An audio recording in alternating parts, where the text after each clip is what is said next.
மல்லை சத்யா அவர்கள் மீது வைகோ அவர்கள் ஒரு மிகப்பெரிய கொலைப்பழியை சாட்டி இருக்கிறார் என்றுதான் சொல்ல வேண்டும். விடுதலை புலிகளினுடைய தலைவர் பிரபாகரன் கூடவே இருந்து இந்திய உளவுத்துறைக்கு தகவல் சொல்லி அவருடைய இடத்தை தலைமையை கைப்பற்றுவதற்காக காட்டி கொடுத்தார் என்று கருதப்பட்ட மாத்தையா உடைய ஒப்பிட்டுகிறார். இரண்டு பேரை கைகுலுக்கக்கூடிய ஏற்பாட்டை செய்த அதே வைகோ அவர்கள் இன்றைக்கு கொலைப்பழியை சாட்டுகிறார் என்று சொன்னால் இந்த 2 மாதத்திற்குள்ளே என்ன நடந்தது, அரசியலில் ஏதேனும் உள்குத்து இருக்கிறதா, ஏதாவது உள்நோக்கம் இருக்கிறதா என்கிற அரசியல் பார்வையாளர்களுக்கு பல்வேறு கேள்விகள் இதற்குள்ளே இருக்கிறது. விடுதலை சிறுத்தைகளுக்கு பல கருத்து முரண்பாடுகள் இருக்கிறது. வேங்கவேல் பிரச்சனையிலே அவர்களுக்கு முரண்பாடு இருக்கிறது. எங்கள் சமூகத்தை சேர்ந்தவர்களே குற்றவாளிகளாக நீங்கள் காட்டுவீர்களா என்று கோபப்பட்டு பல மாற்று கருத்துக்களை கூட முன்வைத்தார்கள். திராவிட மாடல் அரசை வீழ்த்தி விட்டால் பாஜக நேரடியாக உள்ளே நுழைந்து விடும் என்கிற காரணத்தினாலே சனாதனத்தை எதிர்ப்போம் என்று தன் வாழ்நாள் குறிக்கோளாக சாதி ஒழிப்பே மக்கள் விடுதலை என்று சொல்லக்கூடிய விடுதலை சிறுத்தைகள் கட்சி திமுகவை விட்டு வெளியேறாமல் விமர்சனங்களை முன்வைக்கிறது. மல்லை சத்யாவை புறக்கணித்தார்கள் என்பது மட்டுமல்ல, கொள்கை ரீதியாக இவர் மல்லை சத்யா திமுகவினுடைய ஒரு ஸ்லீப்பர் செல்லாக இருக்கிறார் என்றும் பாஜகவை நோக்கி பயணிப்பதற்கு அவர் தடையாக இருக்கிறார் என்றும் ஒரு விமர்சனத்தை அவரோடு பழகியவர்கள் பல பேர் முன்வைக்கிறார்கள். கூட்டணியை விட்டு இடமாற போகிறதா மதிமுக என்கிற கேள்வி ஒரு பெரிய விமர்சனமாக எழுகிறது. இவ்வளவு காலமாக கட்டி காத்த இந்த கட்சியிலே 32 வருடங்கள் தன்னுடைய இளமை மொத்தத்தையும் இழந்திருக்கிற, நீண்ட நாள் பயணம் செய்திருக்கிற மல்லை சத்யா மீது குற்றச்சாட்டு சொல்லுகிற போது ரொம்பவும் அற்பத்தனமான குற்றச்சாட்டு.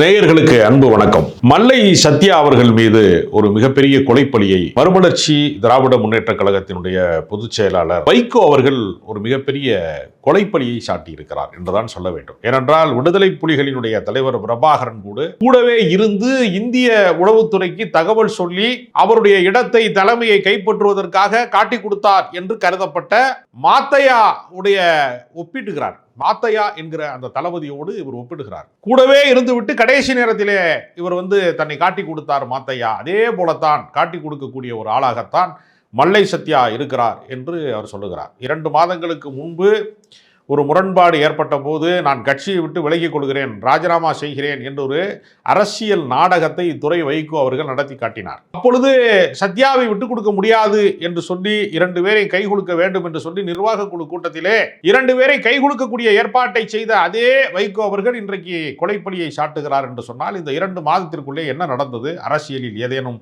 உள்குத்து இருக்கிறதா, ஏதாவது உள்நோக்கம் இருக்கிறதா என்கிற அரசியல் பார்வையாளர்களுக்கு பல்வேறு கேள்விகள் இதற்குள்ளே இருக்கிறது. சந்திரபாபு நாயுடு மூலமாக பாஜகவினுடைய கூட்டணிக்கு வர வேண்டும் என்பதற்கான ஒரு முயற்சி நடந்ததாகவும் அது பேச்சுவார்த்தை முடிவுக்கு எட்டப்பட்டு விட்டது. எனவே இந்த காலகட்டத்திலே துரை வைகோ அவருடைய முன்னேற்றத்தை கருதி அவர் இன்றைக்கு நாடாளுமன்ற உறுப்பினராக இருக்கிறார். அவரை ஒரு மத்திய அமைச்சர் போன்ற உயர் பதவிகளுக்கு கொண்டு செல்வதற்கான ஒரு வாய்ப்பு கிடைக்கும். தமிழ்நாட்டிலே பாஜகவால் கால் பதிக்க முடியாத ஒரு அரசியல் சூழ்நிலை நிலவிக்கொண்டே இருக்கிறது. அதிமுகவுக்கும் பெரிய அளவிலே கூட்டணிக்கு வருவதற்கு யாருமே தயாராக இல்லை. கூட்டணி கட்சிகள் கடுமையாக விமர்சனத்தை முன்வைக்கிறார்களே தவிர அந்த விமர்சனத்தின் வழியாக விலகி வந்து விடுவார்களா என்று பலமுறை காத்திருந்து இலவு காத்த கிளி என்று சொல்வார்கள். இலவம் பஞ்சு ஒரு நாள் பழுத்து விடும் என்று காய்த்து விடும் என்று கருதி கொண்டிருந்த போது அது பஞ்சாக வெடித்து பறந்து விட்டது என்று சொல்வார்கள். அதே போல அந்த எதிர்பார்ப்பு நிகழாமலே போய்விட்டது. சாம்சங் போராட்டம் நடக்கிற போது ஒரு மிகப்பெரிய அளவிலே தொழிலாளர்களுடைய எழுச்சி வருகிறது, காவல்துறை அடக்குமுறையை செய்கிறது. எனவே இந்த ஆட்சிக்கு ஒரு மிகப்பெரிய அச்சுறுத்தலாக இது எங்களுக்கு மிகப்பெரிய அச்சுறுத்தலாக இது மாறுகிறது என்று சொல்லி CITU தொழிற்சங்கம் போராடுகிற போது சிபிஎம்முக்கும் திராவிட முன்னேற்ற கழகத்தினுடைய இந்த அரசுக்கும் ஒரு முரண்பாடு வந்துவிடும் என்று பல பேர் கருதினார்கள். ஆனால் அது சுமூகமாக பேசி தீர்க்கப்பட்டது. அதே போலதான் விடுதலை சிறுத்தைகளுக்கு பல கருத்து முரண்பாடுகள் இருக்கிறது. வேங்கவேல் பிரச்சனையிலே அவர்களுக்கு முரண்பாடு இருக்கிறது. எங்கள் சமூகத்தை சேர்ந்தவர்களே குற்றவாளிகளாக நீங்கள் காட்டுவீர்களா என்று கோபப்பட்டு பல மாற்று கருத்துக்களை கூட முன்வைத்தார்கள். ஆனால் சாதி என்பது திமுக காரன் கண்டுபிடிக்கவில்லை. அது நீண்ட நெடுங்காலமாக இருக்கிறது, 1000 ஆண்டுகளுக்கு மேலாக இருக்கிறது.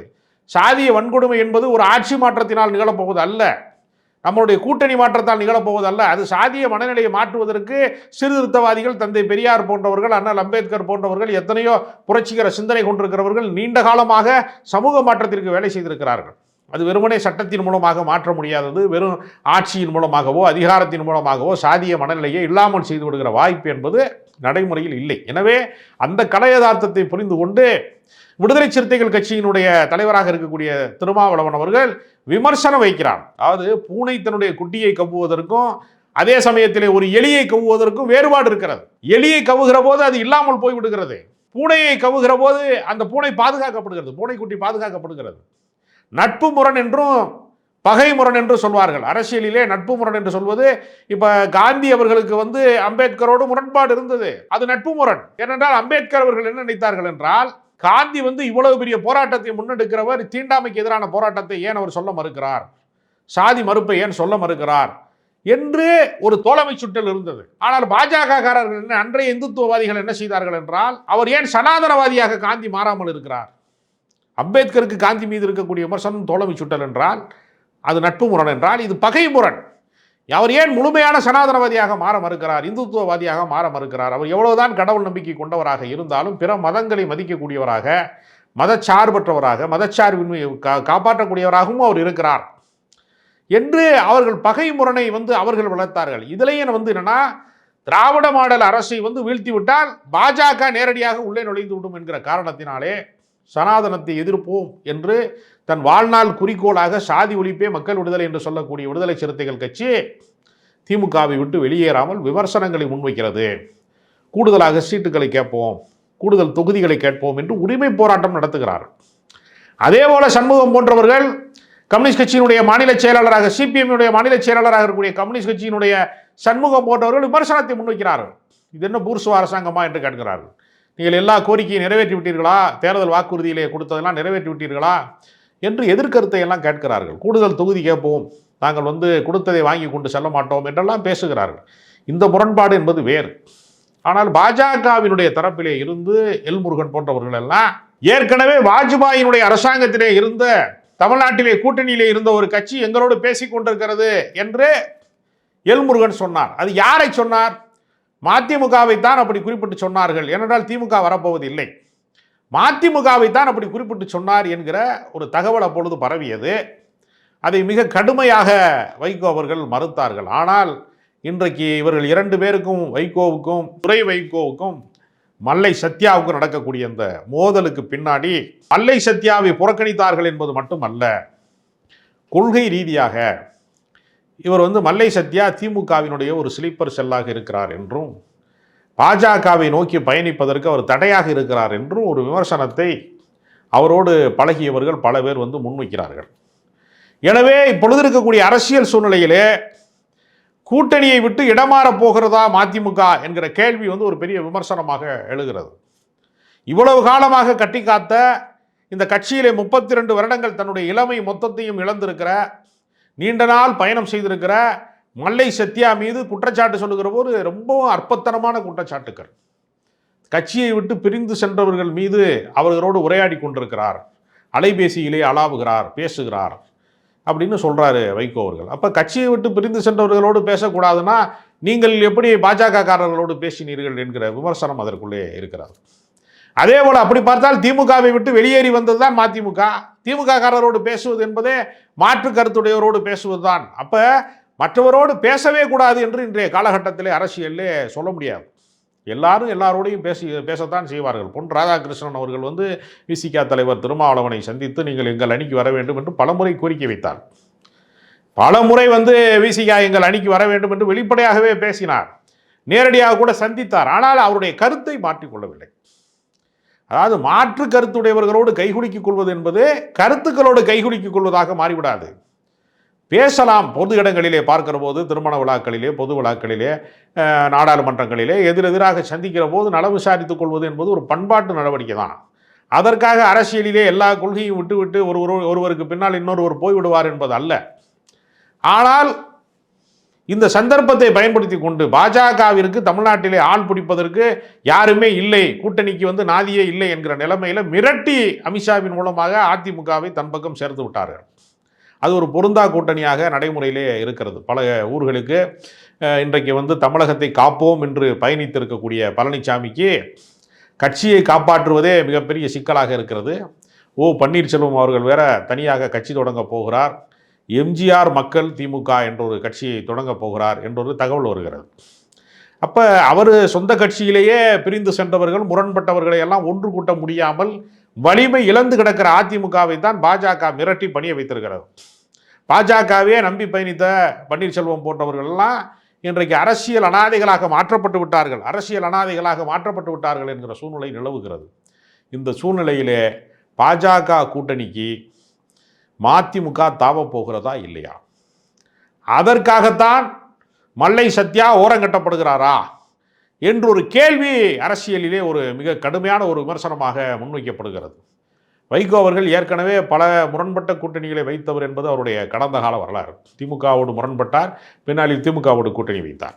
அதிமுகவுக்கு எதிராக நடைபயணம் போனார், பின்னாளிலே ஜெயலலிதாவோடு கூட்டணி உடன்பாடு வைத்துக் கொண்டார். இப்பொழுது கூட சமீபத்தில் ஜெயலலிதாவோடு நான் கூட்டணி சேர்ந்தது தவறானது என்று கடந்த கால வரலாற்றை குறித்து இப்பொழுது பேசிக் கொண்டிருக்கிறார். எனவே அரசியலிலே அவர் எடுத்த முடிவுகள் என்பது மிக தவறான முடிவுகளாக மாறியிருக்கிறது. மதிமுகவை பொறுத்தவரையிலே நாடாளுமன்றத்திலே அவர்கள் கூடுதல் கவனம் செலுத்துவார்கள், சட்டமன்ற அரசியலிலே அவர்கள் கூடுதல் கவனம் செலுத்த மாட்டார்கள். ஏனென்றால் வாஜ்பாய் காலத்திலே இருந்து வைகோவுக்கு ஒரு பாஜகவோடு நல்லுறவு இருந்தது. குஜராத்திலே கலவரம் நடந்தபோது அதை எதிர்கொள்ள முடியாமல் நாடாளுமன்றத்திலே எதிர்க்கட்சிகள் கடுமையான விமர்சனத்தை முன்வைத்த போது வாஜ்பாய் அவர்களுக்கு துணையாக எழுந்து நின்று இதே ஏற்கனவே பஞ்சாபிலே சீக்கியர்களை எப்படி வேட்டையாடினார்கள், இந்திரா காந்தியினுடைய படுகொலைக்கு எதிர்வினையாக சீக்கியர்களை எப்படி வேட்டையாடினார்கள் பஞ்சாபிலே என்று சொல்லி சீக்கிய இனப்படுகொலையிலே அன்றைக்கு என்னென்ன நடந்தது என்று இந்தியா டுடே பத்திரிகையிலே வந்த செய்திகளை எல்லாம் வரிசையாக அடுக்கி இதை பற்றி பேசுவதற்கு, இனப்படுகொலையை பற்றி பேசுவதற்கு காங்கிரசுக்கு எந்த அருகதையும் இல்லை என்று குஜராத்தினுடைய இஸ்லாமிய இனப்படுகொலையை ஆதரித்த வரலாறு வைகோவுக்கு ஏற்கனவே இருக்கிறது. எனவே வைகோவை பொறுத்தவரையில் பாஜகவோடு அவர் இணக்கமாக செல்வது என்பது முதல் முறை அல்ல. நயினார் நாகேந்திரன் கூட கேட்கிறார், அதிமுக பாஜக கூட்டணியில் வந்துவிட்டால் அந்த கட்சியை நாங்கள் விழுங்கி விடுவோம் என்று பேசுகிறீர்களே, ஏற்கனவே திமுக பாஜக கூட்டணியில் இருந்தபோது நாங்கள் திமுகவை விழுங்கி விட்டோமா என்று கேட்கிறார். திமுகவை அவர்களால் விழுங்க முடியவில்லை என்பதுதான் கள யதார்த்தம். ஆனால் அதிமுகவை அவர்கள் விழுங்க முடிகிறது. அந்த கட்சி இப்பொழுதே அவர்கள் 3ஆக உடைத்து வைத்திருக்கிறார். டிடிவி தினகரன் தனியாக ஒரு கட்சி நடத்தி கொண்டிருக்கிறார், ஓபிஎஸ் தனியாக கட்சி தொடங்க போகிறேன் என்கிறார், ஏற்கனவே சசிகலா அரசியலிலே தனிமைப்பட்டு கிடக்கிறார். எனவே அதிமுகவை அவர்கள் உடைத்திருக்கிறார்கள். உடைத்து விட்டார்கள் என்று சொல்லுகிற போதே அவர்கள் விழுங்குவதற்கு தயாராக இருக்கிறார்கள். டெல்லி மேலிடம்தான் முடிவு செய்யும், தமிழ்நாட்டிற்கு யார் முதலமைச்சர் என்பதை டெல்லி மேலிடம்தான் முடிவு செய்யும் என்று எடப்பாடி பழனிசாமியே சொல்லக்கூடிய அளவிற்கு அவருக்கு அச்சுறுத்தல் இருக்கிறது. எனவே இன்றைய சூழ்நிலையிலே மதிமுக கூட்டணியை விட்டு இடம்பெயரப் போகிறதா, திமுக கூட்டணியிலே அவர்கள் தங்களுக்கான அங்கீகாரத்தை கேட்கிற ஒரு குரலாக 12 தொகுதிகளை கேட்கிறார்கள். ஒரு 8 தொகுதியாவது வெற்றி பெற்றால்தான் ஒரு மாநில கட்சிக்கான அங்கீகாரம் கிடைக்கும். எனவே மாநில கட்சிக்கான அங்கீகாரத்தை கிடைக்க விடாமல் எங்கள் சட்டமன்றத்தில் எங்களை புறக்கணிக்கிறார்கள் என்கிற குற்றச்சாட்டை சொல்லிவிட்டு கடைசி நேரத்தில் திமுக கூட்டணியை விட்டு வெளியே போகிறேன் என்று வீரவசனம் பேசப் போகிறார் வைகோ என்று அவரோடு பழகியவர்கள், அவரோடு பயணித்தவர்கள், அவரோடு நீண்ட காலமாக சென்று கொண்டிருக்கிறவர்கள் எல்லாம் ஒரு முக்கியமான விமர்சனத்தை முன்வைக்கிறார்கள். மல்லை சத்யா தன்னை புறக்கணித்ததற்கு, தன்னை கட்சியில் இருந்து ஒதுக்கி வைத்ததற்கு, 32 ஆண்டு காலம் உழைத்த உழைப்பை உதாசீனப்படுத்தி துரோகி பட்டம் கொடுத்து வெளியேற்றியதற்கு கண்டனம் தெரிவிக்கிற விதமாக எல்லா தொலைக்காட்சிகளிலும் அவர் பேசிக் கொண்டிருக்கிறார். தனியாக ஒரு அமைப்பை தொடங்கி நீதி கேட்பதற்கான ஒரு பயணத்தை அவர் நடத்தப் போகிறார் என்று செய்திகள் வருகிறது. எனவே வைகோ மட்டும் தன் மீது கலைஞர் இது மாதிரி கொலைப்பழியை சுமத்தினார், விடுதலை புலிகளை கைக்குள்ளே வைத்துக்கொண்டு என்னை கொலை செய்ய பார்க்கிறார்கள் என்று உளவுத்துறையின் தகவல் வருகிறது என்று சொன்னபோது என் மீது எப்படி கொலைப்பழி சாற்றினீர்கள் என்று வைகோ கடந்த காலத்திலே நீதி கேட்டுதான் கட்சி தொடங்கினார். அதே போல இன்றைக்கு மல்லை சத்யாவும் நீதி கேட்கப் போகிறார் என்று தகவல்கள் வருகிறது. காலம் சுழல்கிறது. எந்த வாரிசு அரசியலை எதிர்த்து வைகோ களம் கண்டாரோ அந்த வாரிசு அரசியலுக்குள் அவரை சிக்கி கொண்டு அந்த வாரிசை காப்பாற்றுவதற்காக அவர் இன்னொருவர் மீது கொலைப்பழி சாட்டுகிறார் என்று சொல்லுவதன் மூலமாக வரலாற்றிலே மதிமுகவினுடைய பாத்திரம் முடிவுக்கு வருகிறது. இனிமேல் ஏற்கனவே மதிமுக என்கிற கட்சி செல்லரித்து போய்விட்டது. ஏறத்தாழ அவர்கள் பேசுகிற கொள்கை கோட்பாடுகள் எதுவுமே நடைமுறையில் இல்லாமல் போய்விட்டது. மீதம் இருக்கிற 10% கட்சியை வைத்துக்கொண்டு துரை வைகோ தான் தலைவர் என்று கட்சிக்கு ஏற்கனவே உண்மையாக உழைத்தவர்கள், விசுவாசிகள், கொள்கை பற்றாளர்களை எல்லாம் புறக்கணிப்பது என்பது அந்த கட்சி தற்கொலை பாதையில் விரைந்து கொண்டிருக்கிறது என்பதைத்தான் காட்டுகிறது. கூட்டணியினுடைய காட்சி மாற்றங்களுக்கு தமிழ்நாட்டினுடைய அரசியல் களம் மாறிக்கொண்டே இருக்கிறது. விரைவிலே அதற்கான அறிவிப்பு வரும் என்று பல பேர் சொல்லுகிறார்கள். உண்மையாகவே கூட்டணி மாற்றம் எப்போது நிகழும் என்றால் ஜனவரிக்கு பின்புதான் நிகழும். அது வரைக்கும் கூட்டணி உடன்பாடு சம்பந்தமான விஷயங்கள் எதுவும் நிகழாது. ஆனால் மதிமுகவினுடைய கொஸ்டின் பேப்பர் இப்பயே அவுட் ஆயிடுச்சு. அவர் முன்னோட்ட காட்சியிலேயே அவர்கள் யார் என்ன செய்ய போகிறார்கள் என்பதை இன்றைக்கு பல பேர் அதை குறித்து வெளிப்படையாக பேச தொடங்கி விட்டார்கள். எனவே மல்லை சத்யாவை கொலைப்பழி சாட்டியது மட்டுமல்ல, துரோகி பட்டம் கொடுத்தது மட்டுமல்ல, அவருக்கான நியாயத்தை வழங்காததன் மூலமாக வைகோவினுடைய மிஸ்டர் கிளீன் என்கிற இமேஜ் சரிந்து விட்டது. இனி சாமானியர்கள் கூட வைகோ மீது நம்பிக்கை வைப்பார்களா என்கிற ஒரு பெரிய கேள்வி இதற்குள்ளே இருக்கிறது. எனவே மல்லை சத்யா நீதி கேட்டு நெடும்பயணம் போக போகிறார். தமிழ்நாட்டு அரசியல் களம் மாறப்போகிறது. மதிமுக கூட்டணியை விட்டு, திமுக கூட்டணியை விட்டு பாஜக கூட்டணிக்கு இடமாறப் போகிறது என்பதுதான் வருந்தத்தக்க செய்தி. தமிழ்நாட்டிலே பாஜக காலூன்றுவதற்கு, மீண்டும் ஒரு வரலாற்று பிழையை செய்வதற்கு வைகோ காரணமாகிவிடக்கூடாது என்பதுதான் என்னை போன்ற அரசியல் விமர்சகரின் கருத்தாக இருக்கிறது. காலம் இன்னும் இருக்கிறது. அவர்கள் தங்கள் முடிவை மாற்றிக்கொள்கிறார்களா, அந்த பாதையிலே தான் பயணிக்கப் போகிறார்களா, கடந்த கால வரலாற்றின் தவறுகளை திருத்திக் கொள்ளப் போகிறார்களா, இன்னொரு வரலாற்றினுடைய தவறை எழுதப் போகிறார்களா என்பதை பொறுத்திருந்து பார்ப்போம். நன்றி, வணக்கம்.